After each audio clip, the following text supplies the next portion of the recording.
तुझे भूलना तो चाह लेकिन भुला न पाए, तुझे जितना भुलाना चाह उतना ही याद आए, तुझे भूलना तो चाह लेकिन भुला न पाए। गुड मॉर्निंग स्टूडेंट, मैं अमृतेश्वर केशव क्लासेज में आपका स्वागत है। ये मेरी दिनचर्या ऐसी हो गई है सुबह से शाम तक कि इसे भूल नहीं पाता हूँ। इसको छोड़कर कहीं लॉकडाउन हो गया था तो मन नहीं लग रहा था। सुबह से शाम, शाम से सुबह घर से बाहर निकलते थे, फिर घर में आते थे, कैसे दिन ढले पता ही नहीं चल पाता था कि कैसे टाइम पास किया जाए। तो ये मेरी दिनचर्या हो गई है, इसे भूलना नामुमकिन जैसा लगता है। आइए हम लोग समानांतर श्रेणी के ऑब्जेक्टिव क्वेश्चन देखते हैं। यहाँ पे दे रहा है क्या, दे रहा है एपी 4, 10, 16, 22, 28 का सारवंतर क्या होगा। देखिए, अगर आप एपी समझ में नहीं आ रही है तो इससे पहले एपी का वीडियो आराम से देख लीजिए, समझ में आएगा कॉन्सेप्ट ऑब्जेक्टिव। उसके बाद देखिएगा इसके सब्जेक्टिव पार्ट को हम डिस्क्रिप्शन में लिंक डाल देंगे, आप वहां से देख सकते हैं। दे रहा एपी 4, 10, तो इसका सारवंतर क्या होता है बताए थे उसमें। सारवंतर डी बराबर होता है A2 - 7, मतलब 10 - 4 तो कितना हो जाएगा 6। एपी के प्रथम पद 2 और सारवंतर 3 है, तो एपी के 3 पद क्या होगा। देखिए, पहला पद 2 है, उसमें 3 जुड़ेगा तो 5 हो जाएगा, 5 जुड़ेगा तो फिर क्या हो जाएगा 8, तो ये हो गया 2, 5 और 8। यदि किसी एपी का सामान्य पद 3n + 5 हो तो सार। ऐसा क्वेश्चन का मतलब n का वैल्यू यहां दे रहा है, तो a1 का वैल्यू कितना हो जाएगा 3 × 1 + 5, जहां n है वहां 1 रख दिए तो 5 3 का आ गया 8। a2 रखे तो 3 × 2 + 5, मतलब 3 दूनी 6, 5 11, तो d का वैल्यू क्या होता है A2 - A1, मतलब 11 - 8 = कितना आ गया 3। इसके आगे अब बढ़ते हैं तो क्वेश्चन हमारे पास है चौथा। दे रहा है किसी एपी का छठा और 12वां पद। देखिए, छठा पद ए 6 माने प्लस कितना डी 5d का वैल्यू दिया है 13, और फिर दे रहा है 12वां पद माने का ए 12 माने का ए प्लस कितना 11d, एक कम 25 दे रहा है। घटाओ में चिन्ह बदल दिए तो ये कट गया, -6d बराबर क्या हो जाएगा -12, तो d = आ गया 2। तो 20वां पद, अब देखिए d2 आ गया, तो d2 आ गया तो इसमें अगर वैल्यू भरते हैं d का तो a + 5 × 2 बराबर 13, तो a बराबर का हो जी 10 उधर गया तो 3 आ गया। तो 20वां पद a 20 माने का a + 19d, तो a का वैल्यू है 3 और 19 × का हो गया d का वैल्यू है 2, 19 दूनी 38, 3 41, आंसर में जो होगा 41 आंसर हो जाएगा। अब इसके बाद है अनुक्रम 5, 7, 9, 11 का कौन सा पद 27 होगा। देखिए, a बराबर 5, d बराबर 5, 2 7 2, और n बराबर दिया है कितना 27, तो n बराबर 27 है, तो n बराबर क्या होता है a + n - 1 × क्या है d है, तो a का वैल्यू हो गया 5 प्लस n का वैल्यू मालूम नहीं है और d का वैल्यू कितना है 2 है, = कितना है 27। तो देखिए, तो 5 उधर गया तो 22 हो जाएगा, तो यहाँ पे n - 1 बराबर कितना हो गया 22/2, 11 माइनस उधर गया तो प्लस तक आ गया 12, आंसर हो जाएगा क्या 12, आंसर हो जाएगा 12वां पद। अब इसके बाद है 12वां पद के बाद है क्वेश्चन नंबर कौन,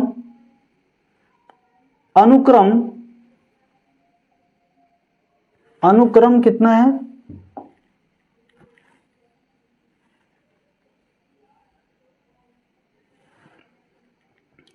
1, 5, 9, 13, 17, 21, 25 समानांतर श्रेणी है तो पदांतर क्या होगा। पदांतर d = A2 - A1 माने क्या 5 - 1 = कितना हो गया 4, तो आंसर हो गया कितना 4। निम्नलिखित में कौन समानांतर श्रेणी में है। देखिए, 2 के बाद 4, 4 के बाद यहाँ 4 जुड़ रहा है, फिर 8 जुड़ रहा है, तो ये जीपी में है, एपी में नहीं है। देखिए, 10 में 4 घटा 6, 6 में 4 जुड़ा 6, 6 में 4 जुड़ा तो फिर क्या हो जाएगा -2 फिर 4, तो यही एपी में है।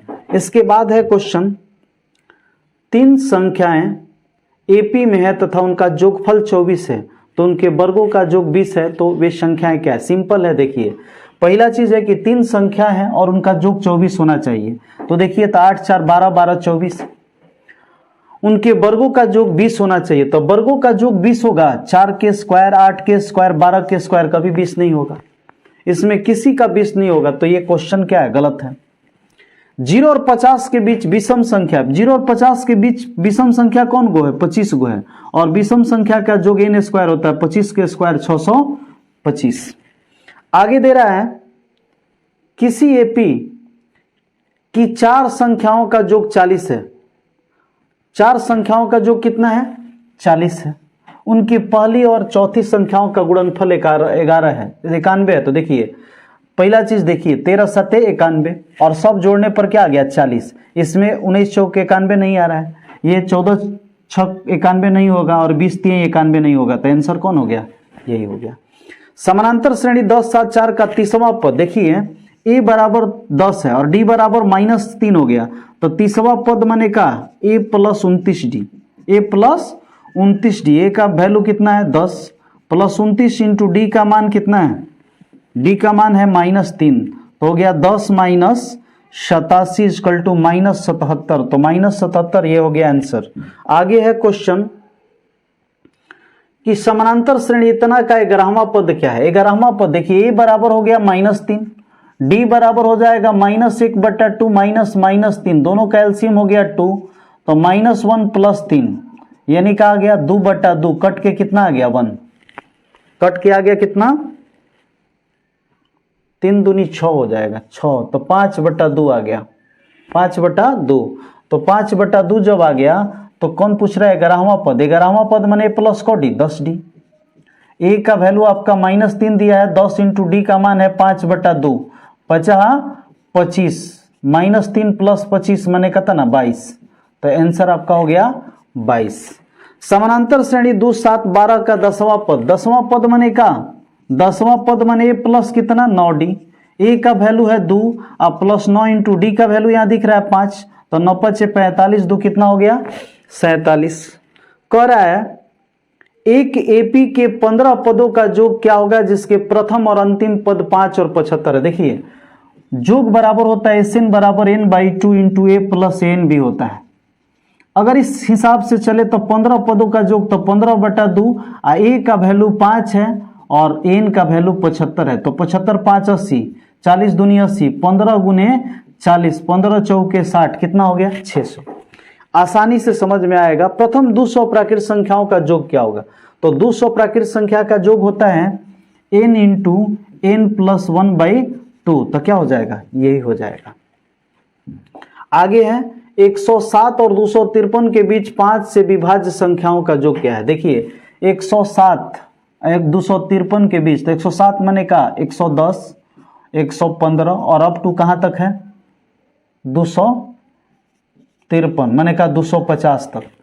250 तक मतलब आप समझिए 250 माने 25 से कटने वाला कितना है? 50, तब तो 250 हुआ। 50 गुने 5 250। 110 माने 22 5 72 से, यानी 50 गो में 22 गो निकल गया, तो को बच गया? n का मान 32 हो गया, 32/2 n/2 इंटू a, तो a का मान कितना है? 110 और n का मान है 250, तो 16 दूनी कितना आ गया? 32 और 110 और 250 कितना हो गया? 360। 0 1 0, 16 6 96 और 16 3 48, 48 9 कितना हो गया? 5760, 5220, 5760 होना चाहिए। 110 और 250, ओहो 110 250 300, ठीक तो है? ठीक है, गलत कहीं नहीं है। आगे है, दे रहा है निम्नलिखित में क्या दे रहा है? एपी का प्रथम पद है और पदांतर डी, nवां पद निम्नलिखित में कौन होगा? nवां पद होता है a plus n-1 into D.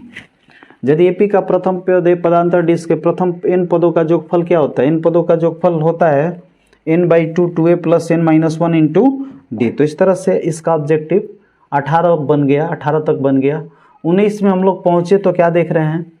AP 5 7 9 11 का 7वां पद कौन सा होगा? 7वां पद माने का a प्लस को डी 6d। a का वैल्यू है 5 और प्लस 6 इंटू डी का वैल्यू है 2, 6 दूना 12 और 5 17, आंसर हो गया 17। 21, 18, 15 का कौन पद शून्य होगा? देखिए तो nवां पद शून्य होगा। an बराबर शून्य हो गया अगर, तो a plus n minus 1 into D बराबर शून्य लिख दिए तो a का वैल्यू कितना है? 21। n माइनस 1 इंटू डी का वैल्यू कितना कितना घट रहा है? -3 इजकल टू 0। प्लस 21 उधर गया तो क्या हो गया? n माइनस 1 बराबर -21 भागा -3, 70 के 21, माइनस उधर जाएगा तो प्लस, तो कौन हो गया? 8वां पद। 2, 8, 18, 32 का 5वां पद कौन होगा? देखिए यहाँ 2 है, 8 का मतलब 2 रूट 2 होता है, 18 का मतलब 3 रूट 2 होता है, ये 4 रूट 2 हो गया, तो अगला 5 रूट 2, 50, 25 दूनी 50 आंसर। AP 13, 19, 205 में पदों की संख्या, तो इसमें क्या हो जाएगा? आपको n निकालना है। a plus n minus 1 into D बराबर दिया है 205, a का वैल्यू दे रहा है 13 और ये दे रहा है 13, 6, 19, तो 13 plus n minus 1 into D का मान है 6 बराबर 205। n माइनस 1 बराबर का हो गया 205, अब माइनस हो गया कितना? 13 बटा में हो गया 6, 205 में 13 घट जाएगा तो कितना हो जाएगा? 8, 5, 13, 8, 192 बटा में 6, 36, 18, 6 दूनी 12, 32, -1 होने गया तो क्या हो गया? +1, तो इसका मतलब इसका वैल्यू क्या हो गया? 33। अब आगे है 32 के बाद क्या है? तो 22 के बाद 23। किसी एपी का दूसरा पद 4, दूसरा पद माने का a प्लस डी 4 दिया है, और तीसरा पद क्या है? 7वां पद, 7वां पद माने प्लस 6d -11, तो इसका सार अंतर क्या है? देखिए घटाव में चिन्ह बदल जाता है, कट गया। -5d बराबर 11, 4, 15, तो d बराबर -3, d बराबर क्या हो गया? -3। यदि 4/5 तो ये हमेशा आता है। देखिए इसमें d का मान क्या होता है? a2 - a1, d equal to क्या होता है? a2 - a1 या a3 - a2, तो इसमें क्या हो गया? a माइनस 4/5 बराबर क्या हो गया?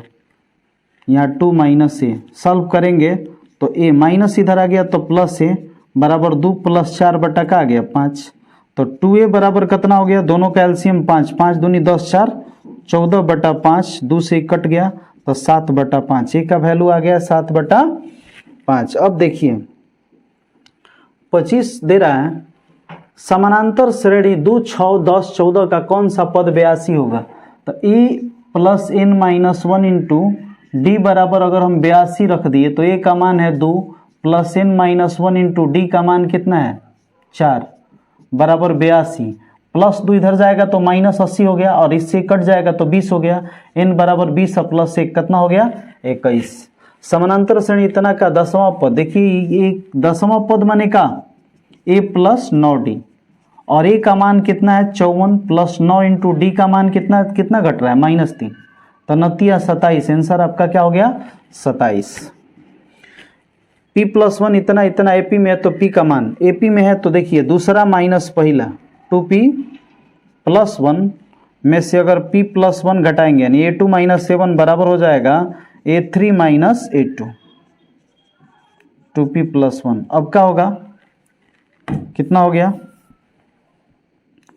2p + 1 -p - 1, 4p -1 -2p अब -1, तो देखिए तो -1 से -1 कट गया। अब क्या हो जाएगा? 2p 4p तो 2p हो गया, 2p 2p से 2p खत्म हो जाएगा, 2p से 2p खत्म हो गया। अब बच गया क्या? -p इक्वल टू -1 प्लस होने गया तो -1, तो p इक्वल टू क्या हो गया? 2, p इक्वल टू 2 हो गया। आगे है 28, यदि किसी समानांतर श्रेणी का छठा और 12वां पद 13 और 25 है, छठा पद माने का a6 माने a प्लस 5d 13, 12वां पद माने का a प्लस 11d 25 है, तो इसका पहला पद क्या है? देखिए माइनस माइनस ये कट गया, 6d बराबर 12, तो d इक्वल टू 2 आ गया। जब इसमें 2 भरेंगे तो ये क्या हो जाएगा? a प्लस 5 गुने 2 इक्वल टू 13, तो a बराबर 3 आ गया। a का वैल्यू कितना आ गया? 3। इतना इतना समानांतर श्रेणी में है तो x3 का मान क्या होगा, देखिए यहां से क्या दे रहा है, ये 4 दे रहा है, पहला दूसरा तीसरा चौथा पांचवा, यानी पांचवा माने का a प्लस 4d का वैल्यू दिया है 28, a का वैल्यू ऑलरेडी 4 है, प्लस 4d बराबर कितना हो गया 28, तो 4d बराबर 4 उधर घट गया तो 24, तो d बराबर कितना आ गया 6, तो d 6 माने 6 6 बढ़ रहा है, तो 6 4 10, 10 6 16, 16 6 22, तो x3 का वैल्यू कितना हो जाएगा 22। समानांतर श्रेणी 72 63 54 का कौन सा पद शून्य होगा, तो इस तरह का बड़ी क्वेश्चन बना दिए, an बराबर शून्य रख देंगे, a plus n minus 1 into D बराबर 0, a का वैल्यू 72 है, 63 है, तो बाकी आराम से आ जाएगा, तो इसे बना लीजिएगा, इस तरह का क्वेश्चन बड़ी आया। अब उसके बाद है समानांतर श्रेणी 21 42 63 84, 21 दूनी 42 21 3 63 84 का कौन सा पद 210 होगा, तो 21 दहा 210 आंसर। समानांतर श्रेणी इतना इतना का 10वां पद, तो 10वां पद माने का a 10 माने प्लस को डी 9d, a का वैल्यू है -40 प्लस 9 इंटू डी का वैल्यू कितना होगा, तो -15 में से माइनस माइनस प्लस 40 घटेगा तो कितना आ जाएगा 25, तो 25 9 225, और 225 में से जब 40 घटेगा तो कितना आ जाएगा 185। इस तरह से इस चैप्टर का पूरा ऑब्जेक्टिव खत्म हुआ। Thank you for watching my video. अच्छा लगे तो शेयर और सब्सक्राइब करें, लाइक भी करें। धन्यवाद।